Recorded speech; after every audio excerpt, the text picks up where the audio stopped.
नमस्कार दोस्तों, स्वागत है आप सबका अपने YouTube channel Gurukul success academy में।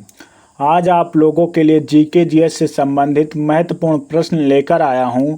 यह क्लास आप लोगों के आने वाले एग्जाम में महत्वपूर्ण साबित होगी। इस वीडियो में वह सारे टॉपिक कवर किए गए हैं जिन टॉपिक से एग्जाम में क्वेश्चन आते हैं। पहला प्रश्न है दोस्तों, केसरी नामक साप्ताहिक पत्रिका किसके द्वारा शुरू की गई थी? बाल गंगाधर तिलक द्वारा।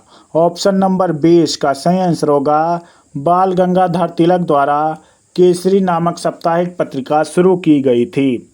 दोस्तों, आप लोग भी कमेंट बॉक्स में अपना उत्तर देते चलिएगा। अगला प्रश्न है, हाथी किस राष्ट्रीय उद्यान में पाया जाता है? नागरहोल राष्ट्रीय उद्यान में। ऑप्शन नंबर इसका ए सही आंसर होगा हाथी जो है वो नागरहोल राष्ट्रीय उद्यान में पाया जाता है। अगला प्रश्न है, भारत के तटीय मैदानों में कौन सी मृदा पाई जाती है? जलोढ़ मृदा। ऑप्शन नंबर इसका ए सही आंसर होगा भारत के तटीय मैदानों में जलोढ़ मृदा पाई जाती है, जिसका भी ऑप्शन नंबर ए है बिल्कुल सही आंसर है। अगला प्रश्न है, भारत में श्वेत क्रांति के जनक कौन माने जाते हैं? Doctor Varghese Kurien. Option number 20 का सही आंसर होगा डॉक्टर वर्गीज कुरियन को भारत में श्वेत क्रांति का जनक माना जाता है। इन सब प्रश्नों को दोस्तों आप लोग स्टार लगा लीजिए, क्योंकि ये सारे प्रश्न जो है बहुत ही महत्वपूर्ण प्रश्न हैं। अगला प्रश्न है, रबी की फसलें किस मौसम में उगाई जाती हैं? तो रबी की फसल जो है वो सर्दी के मौसम में उगाई जाती है। ऑप्शन नंबर इसका सी सही आंसर होगा सर्दी के मौसम में रबी की फसलें उगाई जाती हैं। अगला प्रश्न है, रावत भाटा परमाणु शक्ति केंद्र कहाँ पर स्थित है? राजस्थान में। ऑप्शन नंबर 20 का सही आंसर होगा रावत भाटा परमाणु शक्ति केंद्र राजस्थान में स्थित है। अगला प्रश्न है, मीराबाई के गुरु कौन थे? तो मीराबाई के गुरु रविदास थे। ऑप्शन नंबर डी इसका सही आंसर होगा मीराबाई के गुरु रविदास थे, जिसका भी ऑप्शन नंबर डी होगा बिल्कुल सही आंसर होगा। उष्मा द्वारा तत्काल नष्ट हो जाने वाली विटामिन कौन सी है? Vitamin C. Option number C इसका सही आंसर होगा विटामिन सी जो है वो उष्मा द्वारा तत्काल नष्ट हो जाती है, जिसका भी ऑप्शन नंबर सी होगा बिल्कुल सही आंसर होगा। निम्नलिखित में से कौन सा स्थान कॉपर खनन से संबंधित है? कॉपर खनन से संबंधित जो है वो खेतड़ी है। ऑप्शन नंबर 20 का सही आंसर होगा खेतड़ी राजस्थान में है और कॉपर खनन से संबंधित है। ऑप्शन नंबर 20 का सही आंसर होगा। अगला प्रश्न है, राष्ट्रीय राजमार्ग 44 के निर्माण के लिए कितने राष्ट्रीय राजमार्ग को आपस में मिलाया गया है? 7 राष्ट्रीय राजमार्ग को मिलाकर राष्ट्रीय राजमार्ग 44 का निर्माण किया गया है, जिनका भी ऑप्शन नंबर ए है बिल्कुल सही आंसर होगा।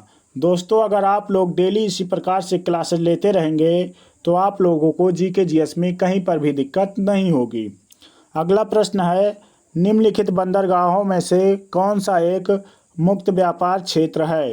कांडला बंदरगाह। ऑप्शन नंबर इसका सी सही आंसर होगा कांडला बंदरगाह एक मुक्त व्यापार क्षेत्र वाला बंदरगाह है। अगला प्रश्न है, प्रवासी भारतीय दिवस कब मनाया जाता है? प्रवासी भारतीय दिवस 9 जनवरी को मनाया जाता है। ऑप्शन नंबर इसका बी सही आंसर होगा, जिसका भी ऑप्शन नंबर बी है बिल्कुल सही आंसर है। अगला प्रश्न है, महात्मा गांधी द्वारा दांडी मार्च कब शुरू किया गया था? तो महात्मा गांधी द्वारा दांडी मार्च 12 मार्च 1930 को शुरू किया गया था। ऑप्शन नंबर 20 का सही आंसर होगा, जिसका भी ऑप्शन नंबर बी है बिल्कुल सही आंसर है। अगला प्रश्न है, भारत और चीन के बीच मैकमोहन रेखा का निर्धारण कब किया गया था? तो भारत और चीन के बीच 1914 में मैकमोहन रेखा का निर्धारण किया गया था। ऑप्शन नंबर सी इसका सही आंसर होगा।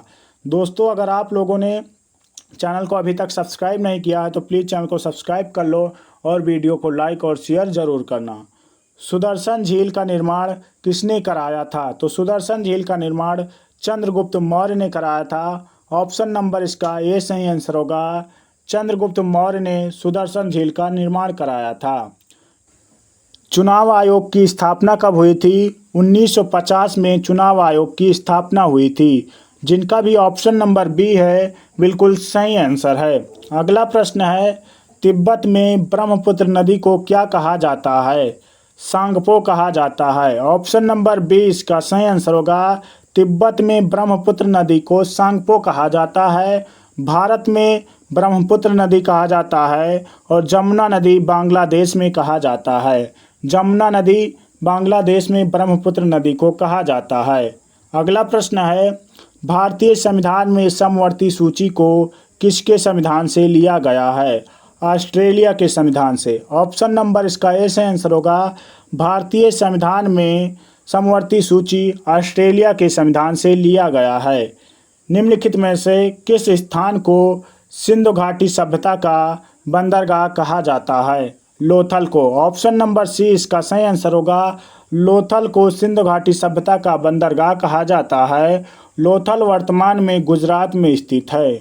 अगला प्रश्न है, आमित्रघात किस शासक को कहा जाता था? तो आमित्रघात जो है वो बिंदुसार को कहा जाता था। ऑप्शन नंबर बी इसका सही आंसर होगा। बिंदुसार को आमित्रघात कहा जाता था, जिसका भी ऑप्शन नंबर बी है बिल्कुल सही आंसर है। अगला प्रश्न है, जैन धर्म के 3 रत्न कौन कौन से हैं? सम्यक दर्शन, सम्यक ज्ञान, सम्यक आचरण, उपयुक्त सभी। ऑप्शन नंबर डी इसका सही आंसर होगा। सम्यक दर्शन, सम्यक ज्ञान, सम्यक आचरण जो है ये जैन धर्म के 3 रत्न हैं। आगे बढ़ते और अगला प्रश्न है, उकाई परियोजना कहाँ पर स्थित है? तो उकाई परियोजना जो है वो गुजरात में ताप्ती नदी पर स्थित है। ऑप्शन नंबर इसका ए सही आंसर होगा।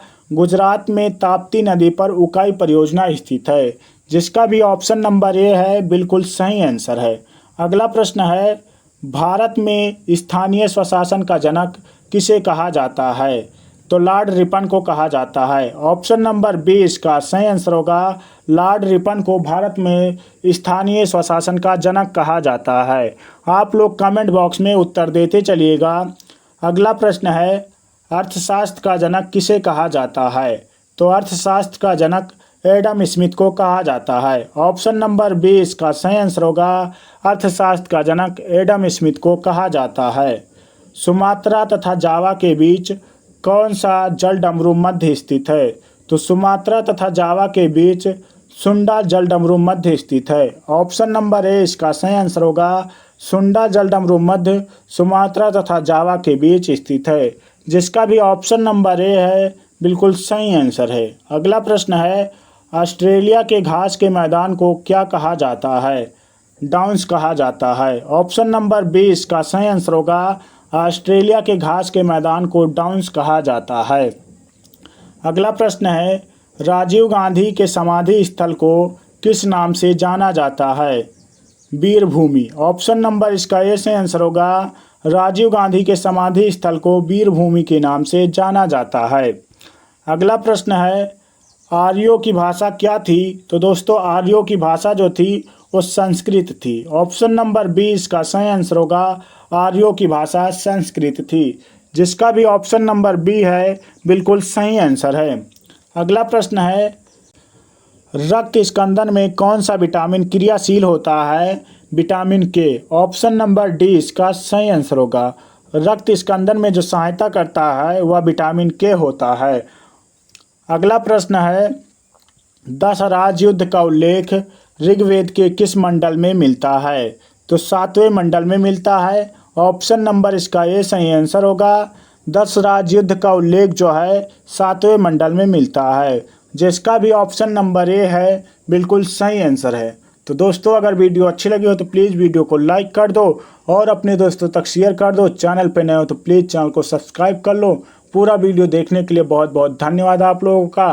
मिलते हैं अगली वीडियो में, तब तक के लिए जय हिंद, जय भारत।